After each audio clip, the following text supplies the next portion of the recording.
So today I'm going to be doing my topic on autism and what it is and the signs and symptoms to look out for in a child or an adult.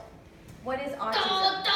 Autism is a mental condition that presents from the early childhood as young as 6 months, oldest 18 years old in an adult.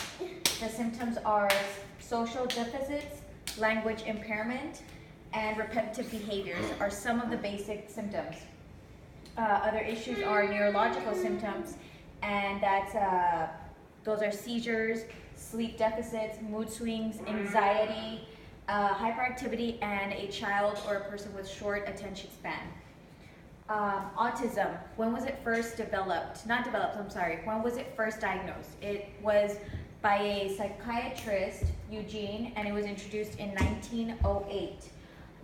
He describes the aloof and withdrawn conditions of some people and patients as schizophrenia.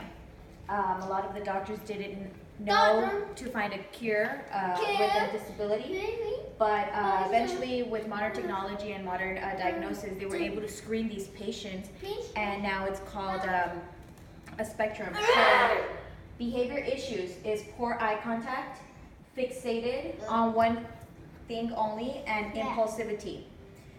Spectrum is pretty much a disorder, behavior disorder that most children can't. They have a hard time interacting in public, and they develop a lot of social interactions with these kids.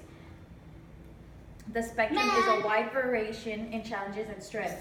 A lot of the children and people on the spectrum have actually a high IQ, and they become so fixated on one thing that they actually become, I guess you can call geniuses with them.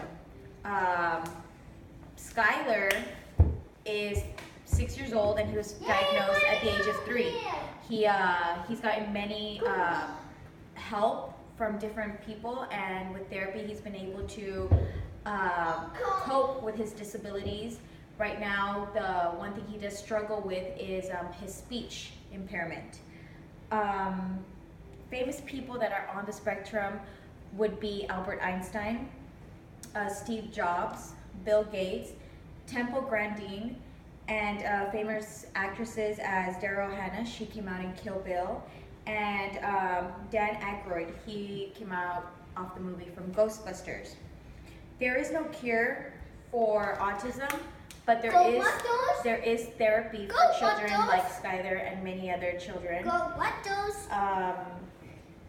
lot of the organizations would be Autism Speaks. They're advocates for people on the spectrum, and there's a lot of non-profit organizations that help these children. A lot of us are uneducated in the disability, and so we tend to judge these children as spoiled, and that they just don't know how to behave in public. I've come across people like that, and I have learned that I was once that person that was not educated about this disability. But having a child with the disability, I've come to terms that there's therapy for them, and there's a lot of help for children on the spectrum. So in the end, what is autism? It's a disability with, that children come across with social disabilities, speech impairment, poor eye contact, but with the help of a lot of therapy, teachers, non-profit organizations, we're able to come together as a community and help these kids and provide activities and or therapy sessions that we can help them with. That's it for today on autism, and